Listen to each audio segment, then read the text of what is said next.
در آستانه حضور حسن روحانی رئیس جمهوری ایران در نشست مجمع عمومی سازمان ملل در نیویورک، تحولات در زمینه سیاست‌های خارجی شتابی قابل توجه گرفت.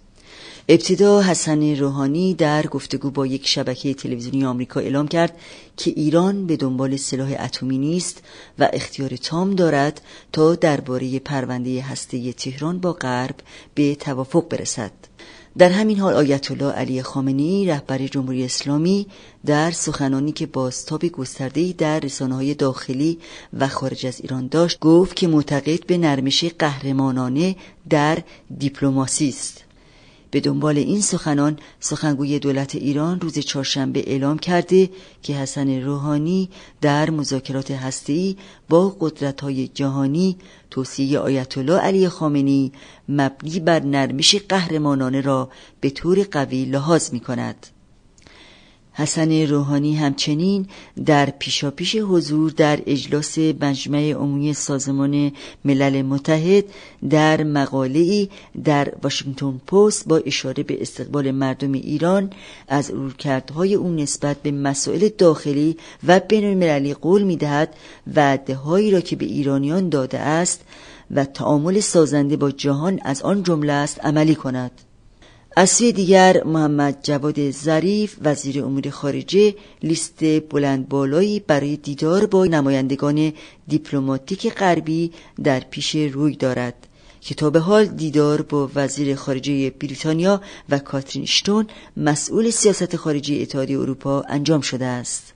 در این میان در بخشی از گفتگوی هاشمی رفسنجانی با فصلنامه مطالعات بین‌المللی، وی با اشاره به نامه‌ای که به زمان حیات آیت الله خمینی به رهبر وقت جمهوری اسلامی نوشته، خواهان مذاکره با آمریکا شده است. در حالی که آمریکا و غرب نیز از این رویکرد جدید جمهوری اسلامی استقبال کردند، اما هم در ایران و هم در آمریکا مخالفان این نزدیکی از همکنون مخالفت خود را ابراز داشتند. در همین رابطه گفتگویی با آقای بینا دارابزن، تحلیلگر سیاسی داشتیم که شما را به شنیدن آن دعوت می‌کنم. آقای دارابزن، بار دیگر بسیار تشکر می‌کنم که وقتتون رو در اختیار صدای نو گذاشتین. به نظر شما آیا حسن روحانی رئیس جمهور رژیم جمهوری اسلامی ایران میخواد چهره‌ای متفاوت از خودش رو در مقایسه با احمدی نژاد به دست بده، یا سیاست خارجی رژیم تهران در عرصه برخورد با آمریکا و بحران اتمی تغییر کرده؟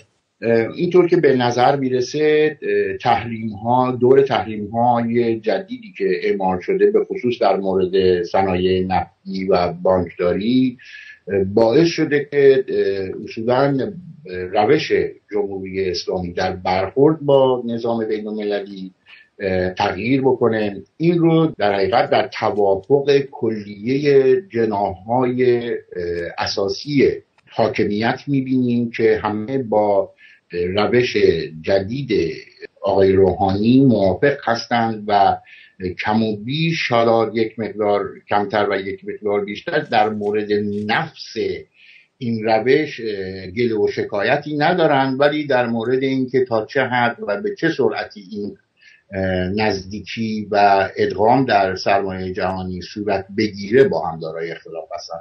بنابراین به نظر من فقط این نیستش که آقای روحانی میخواد خودش را از احمدی نژاد و به صورت ظاهری جدا بکنه، بلکه روش جمهوری اسلامی در نتیجه این تحریم ها و شرایط سختی که براش به وجود اومده تغییر کرد. علی خامنه‌ای رهبر جمهوری اسلامی در رابطه با مذاکرات با قدرت‌های جهانی گفته به سیاست نرمش قهرمانانه معتقده و بازتاب بسیاری تو رسانه‌های داخلی و خارجی داشت این صحبت.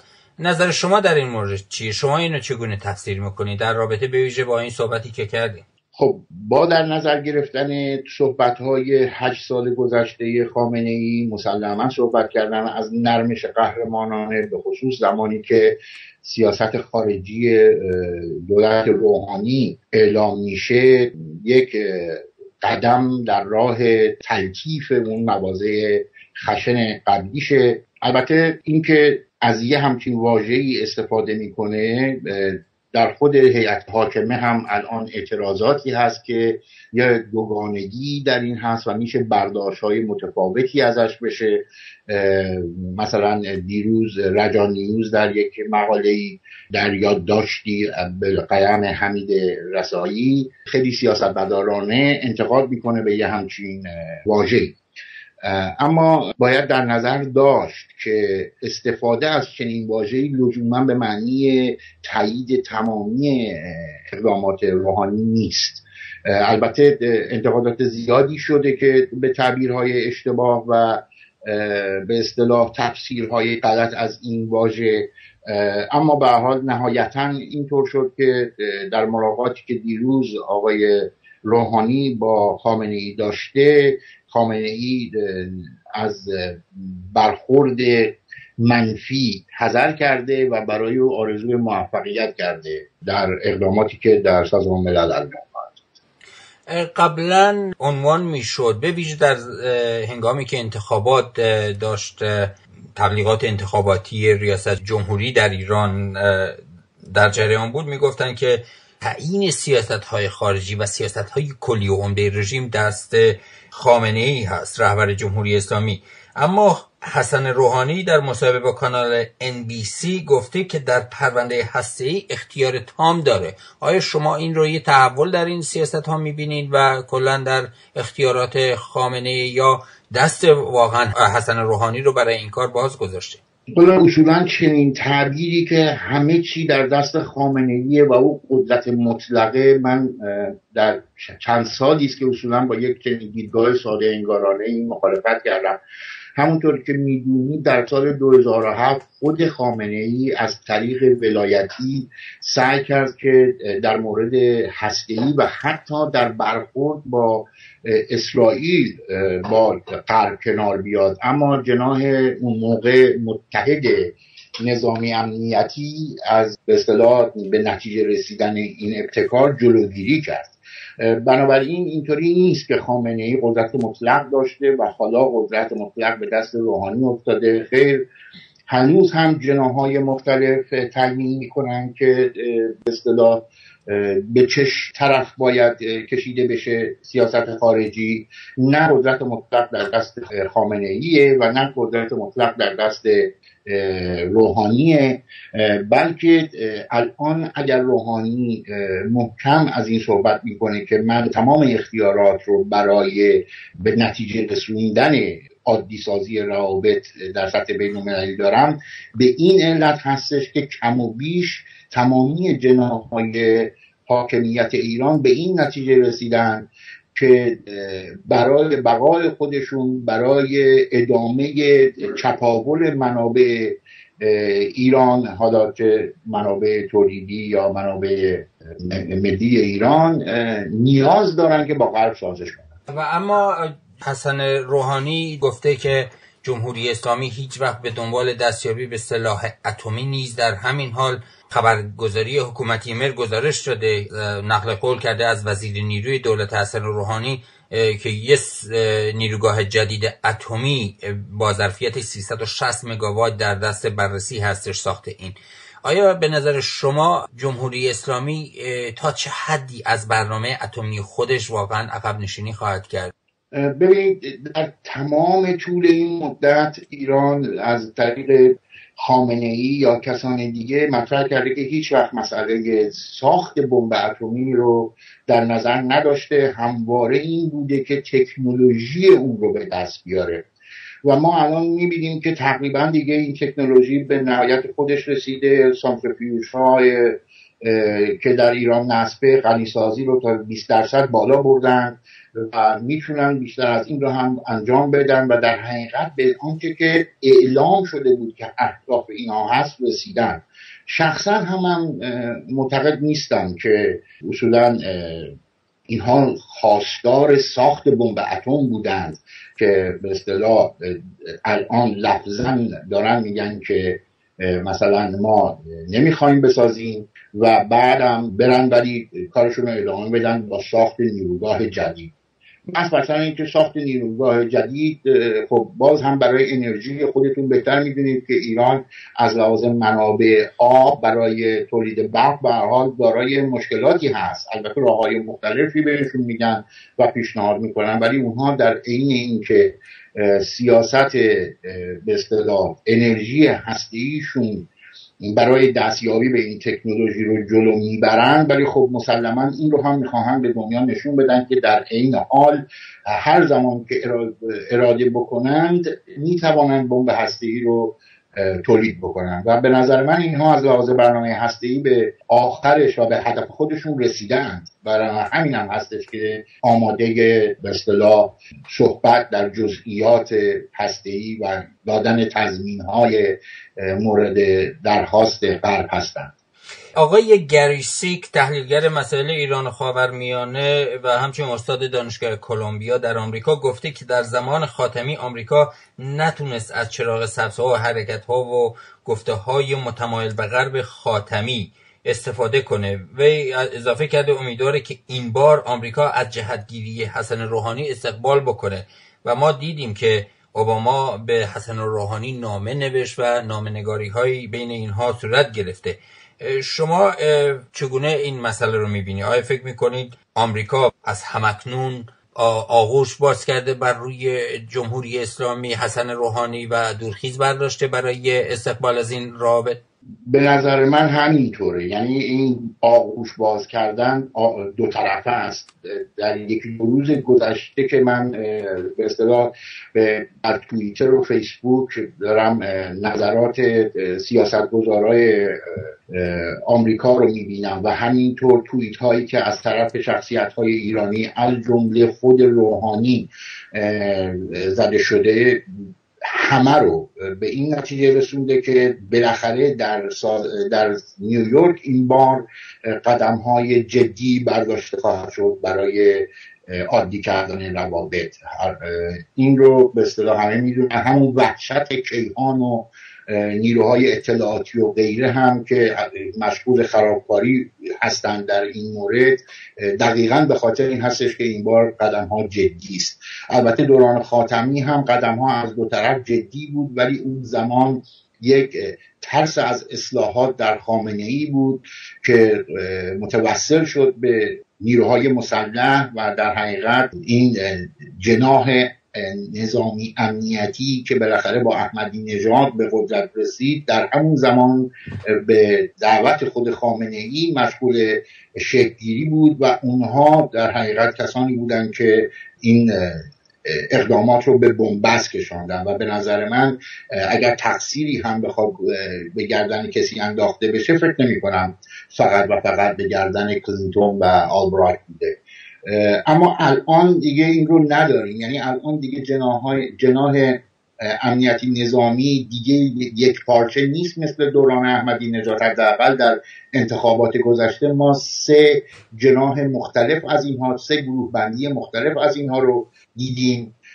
بنابراین اونها به این اندازه دیگه قدرت ندارند که بخواهند جلوگیری بکنند و جناح عمده اونها که در حقیقت همونهایی بودن که پشت احمدی نژاد بودن و در این انتخابات هم پشت قالیباف، که به اصطلاح میشه گفتش که سلیمانی که رئیس سپاه قدس در حقیقت اونها هم خواهان نوعی سازش با آمریکا هستند و نمیخواهند این بار دیگه در حدی خرابکاری کنن که باز دوباره روابط سردتر بشه. یکی از اهداف بلفور جمهوری اسلامی و یکی از اهداف عمده جمهوری اسلامی رفع تحریم ها و باز شدن دست جمهوری اسلامی به بازارهای بین‌المللی و فروش آزادانه نفته.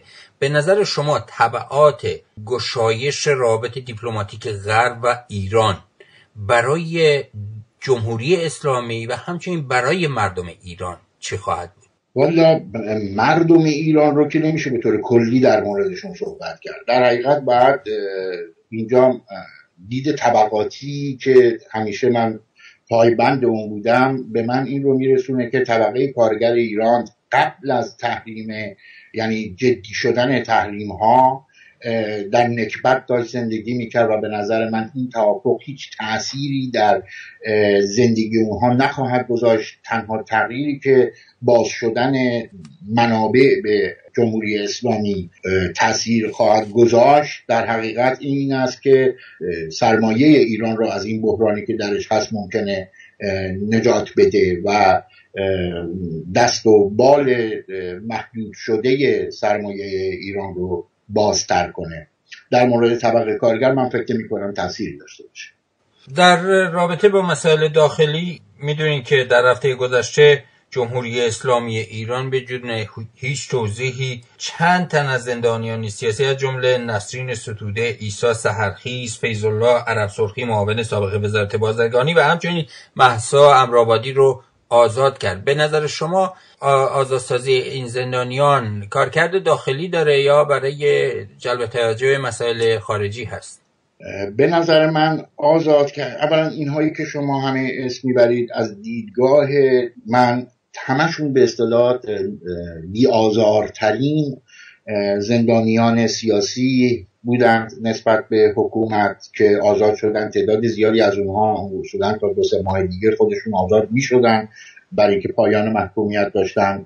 اما خب آزادسازی اینها به طور کلی به نظر من در برنامه این نوع به اصطلاح زندانیان سیاسی بی آزار در دست اجرا هستش. همونطور که میدونید شمخانی با موسوی دیروز ملاقات داشته که این رو همه برداشت بر این کردن که به زودی در یک پروسه‌ای بالاخره حتی حذف خانگی موسوی و کروبی هم برداشته میشه. مطهری نماینده مجلس هم باز امروز صحبت کرده و گفته که البته ممکنه کمی طول بکشه ولی اینها هم آزاد خواهند شد. به نظر من حکومت جمهوری اسلامی به این نتیجه رسیده که تمامی نیروهای حامیش رو نیاز داره و نباید اونها رو از خودش دور کنه و همین خاطر هم از لحاظ کلی به نظر من سیاست حکومت ایران نسبت به این نوع زندانیان، یعنی زندانیانی که میشه گفت یا مستقیما وابسته به نهادهای حکومتی هستند و یا غیر مستقیم به آنها وابسته هستند رو میخواهد آزاد کند. اما زمان بندی اون، یعنی درست قبل از مسافرت روحانی به نیویورک، به اصطلاح جنبه سیاسی هم داره، به این صورت که در صورت انتقادات حقوق بشری به روحانی در این سفر، روحانی میتونه الان دیگه با نشون دادن این نمونه ها به که من در حال اقدام به اصطلاح احترام به حقوق بشر رو دارم انجام میدم. اگر ملاحظه بکنید الان در 3 توییت پیام‌های توییتری پشت سر هم دیروز و امروز صبح روحانی اعلام کرده که برنامه حقوق شهروندان رو داره تنظیم میکنه که به زودی اعلام خواهد شد و همچنین آزادی اینترنت رو در دستور کارش قرار داره. تمام اینها به اصطلاح برای جلوگیری از تأثیر نقض‌های حقوق بشری است که در این سفر صورت خواهد داشت. با توجه به صحبت‌هایی کردین، به نظر شما آینده رابطه ایران و غرب در دوره ریاست جمهوری حسن روحانی چی خواهد؟ ما والا فقط میتونیم بگیم که خواست دو طرف چیه. اینکه نتیجه اینها چی باشه دقت کنید که هنوز فاکتورهای زیادی هست که باید در نظر گرفت و اتفاقاتی که ممکنه در این بین بیفته، برای اینکه در کوتاه مدت که این عادی سازی روابط به صورت کامل اون امکان پذیر نیست. گویی که بعضی از نظریه پردازهای غربی میگویند که باید اینطور بشه، یعنی یا ناگهانی باید همه چیز تغییر کنه و یا قدم به قدم و آهسته اگر بخواد این پروسه به جلو بره، اون وقت فاکتورهای غیر قابل پیش بینی میتونه این خواست رو ناموفق بکنه، این قدم هایی رو که اینها میخواهن بردارن رو به انحراف و به بنبست بکشونه. واقعیتش هم همینه. الان ما صحبت‌های نتانیاهو رو میشنویم، موضع‌گیری‌های مخالفی که داره در ارتباط با این عادی سازی میگیره و مسلماً گروه‌های فشار اسرائیلی در آمریکا فشار خودشون رو خواهند آورد. جناح‌های محافظه‌کار چه در حزب دموکرات چه در حزب جمهوری‌خواه آمریکا، اونها هم باز مخالف هستند. در خود ایران هم الان نسبت به شتاب این مذاکرات و عادی سازی به اصطلاح مخالفان زیادی وجود دارند. بنابراین نمیشه پیش بینی کرد که خب نهایتاً چه خواهد بود در این دوره 4 ساله، اما این رو مطمئناً میشه گفت که هر دو طرف خواستشون عادی سازی روابط.